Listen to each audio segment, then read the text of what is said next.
നമസ്കാരം, ഞാൻ Kirana. Chemmanur international jewellers Kaumudi ഹെഡ്ലൈൻസിലേക്ക് സ്വാഗതം. Presented by NCDC. കാര്യമായ കള്ളക്കളി. Thiruvananthapuram law academy law college വിഷയത്തിൽ മാനേജ്മെന്റ് കള്ളക്കളി പുറത്ത്. പ്രിൻസിപ്പൽ സ്ഥാനത്തു നിന്ന് ലക്ഷ്മി നായരെ പുറത്താക്കിയ തീരുമാനം സംബന്ധിച്ച രേഖ ഹാജരാക്കാൻ ആവശ്യപ്പെട്ട് ADM. ലക്ഷ്മി നായരെ പുറത്താക്കിയില്ലെന്നും തൽക്കാലം മാറ്റി നിർത്തുക മാത്രമാണ് ചെയ്തതെന്നും ഡയറക്ടറുടെ വിശദീകരണം. ലക്ഷ്മി നായർ സ്ഥാനം ഒഴിഞ്ഞെന്ന മട്ടിൽ SFI വിദ്യാർത്ഥികൾക്ക് കോളേജ് മാനേജ്മെന്റ് നൽകിയ ഉറപ്പിലും വെള്ളം ചേർത്തതായി സംശയം. 5 വർഷത്തെ രാജിക്കാര്യം തെളിയിക്കുന്ന രേഖ ഹാജരാക്കാതെ പ്രക്ഷോഭം തീരില്ലെന്ന് സമരം തുടരുന്ന സംഘടനകൾ. ലോ അക്കാദമി സമരം ഇന്ന് 24ാം ദിവസം. പ്രിൻസിപ്പലിനെതിരെ സ്വീകരിച്ച നടപടി വ്യക്തമാകാത്ത സാഹചര്യത്തിൽ വിശദ രേഖകൾ ഇന്നു ഹാജരാക്കണമെന്ന് ADM. വിദ്യാർത്ഥികളെ വീണ്ടും ചർച്ചയ്ക്ക് വിളിക്കുന്നത് ഈ രേഖകൾ പരിശോധിച്ചതിനു ശേഷം. അതിനിടെ അക്കാദമിയുമായി ബന്ധപ്പെട്ട ഭൂമി വിവാദത്തിൽ റവന്യൂ പരിശോധനകൾക്കും തുടക്കം. ലോ അക്കാദമി സമരം ക്ലൈമാക്സ് കാണാതെ തുടരവേ ഒത്തുതീർപ്പ് സാധ്യത തേടിയ ഡയറക്ടറെയും ലക്ഷ്മി നായരെയും CPI തിരിച്ചയച്ചതായി റിപ്പോർട്ട്. ക്രമക്കേടുകൾ വ്യക്തമായ സംഭവത്തിൽ വിട്ടുവീഴ്ചയ്ക്കില്ലെന്ന് കാനം. വിഷയത്തിൽ ഇടപെടാൻ സർക്കാരിനോട് ആവശ്യപ്പെടാനും CPI സംസ്ഥാന സെക്രട്ടറിയുടെ ഉപദേശം. കട്ടപ്പുറത്തൊരു പണിമുടക്ക്. കട്ടപ്പുറത്തായ KSRTCയിൽ ശമ്പളം മുടങ്ങിയതിൽ പ്രതിഷേധിച്ച് ഒരു വിഭാഗം ജീവനക്കാരുടെ സൂചനാ പണിമുടക്ക്. അർദ്ധരാത്രി ആരംഭിച്ച പണിമുടക്ക് ഇന്ന് അർദ്ധരാത്രി വരെ തുടരും. സമരത്തിന് നേതൃത്വം നൽകുന്നത് CITU ഒഴികെയുള്ള തൊഴിലാളി സംഘടനകൾ. പണിമുടക്ക് സമരം ഗതാഗത മന്ത്രി ഇന്നലെ വിളിച്ചു ചേർത്ത അനുരഞ്ജന ശ്രമം പരാജയപ്പെട്ട സാഹചര്യത്തിൽ ഈ മാസം 7-ന് മുമ്പ് ശമ്പളം നൽകാമെന്ന മന്ത്രി AK ശശീന്ദ്രന്റെ വാഗ്ദാനം ചെവിക്കൊള്ളാതെ സംഘടനകൾ.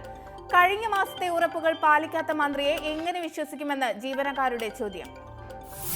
അതേസമയം KSRTCക്ക് ആവശ്യമുള്ളത്ര പണം നൽകാൻ സർക്കാരിന് തടസ്സമില്ലെന്ന് ധനമന്ത്രി തോമസ് ഐസക്. കോർപ്പറേഷൻ ചോദിച്ച തുക നൽകിയിട്ടുണ്ട്.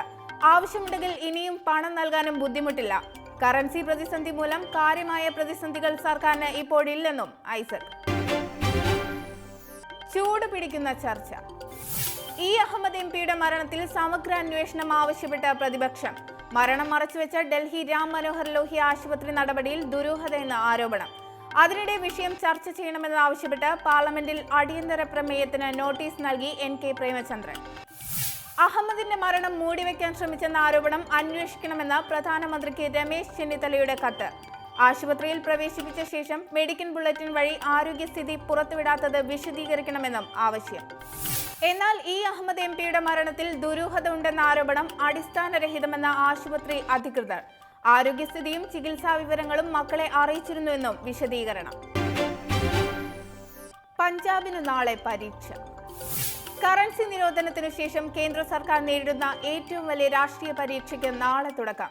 ത്രികോണ മത്സരത്തിന്റെ തീച്ചൂടിൽ പഞ്ചാബും കോലാഹലങ്ങളില്ലാതെ ഗോവയും നാളെ പോളിംഗ് ബൂത്തിൽ. വോട്ടെടുപ്പ് പഞ്ചാബിലെ 117 മണ്ഡലങ്ങളിലേക്കും ഗോവയിൽ 40 സീറ്റിലേക്കും. അകാലിദൾ BJP സർക്കാരിനെതിരെ ഭരണവിരുദ്ധ വികാരം ശക്തമായ പഞ്ചാബിൽ അട്ടിമറി പ്രതീക്ഷയുമായി കോൺഗ്രസും ചരിത്രം മാറുമെന്നുറപ്പിച്ച് ആം ആദ്മിയും. 10 വർഷത്തിനു ശേഷം ഭരണം പിടിക്കാൻ കച്ചകെട്ടിയ കോൺഗ്രസിന് ഭീഷണിയായി പാർട്ടിയിലെ വിമത ശല്യം. എന്നാൽ പഞ്ചാബ് തിരഞ്ഞെടുപ്പിൽ ഇക്കുറി രാജ്യം ഉറ്റുനോക്കുന്ന കൗതുകം ആം ആദ്മിയുടെ മുന്നേറ്റം. 69 മണ്ഡലങ്ങൾ ഉൾപ്പെട്ട മാൾവ മേഖലയിൽ പാർട്ടിയുടേത് നിർണായക സ്വാധീനം. ഭരണസഖ്യത്തെ പിന്നിലാക്കി പ്രധാന മത്സരം കോൺഗ്രസും ആം ആദ്മിയും തമ്മിലെന്നും വിലയിരുത്തൽ. Chemmanur international jewellers Kaumudi headlines presented by NCDC സമാപിക്കുന്നു. പുതിയ വാർത്തകളുമായി 1 മണിക്കൂറിന് ശേഷം വീണ്ടും കാണാം. നമസ്കാരം.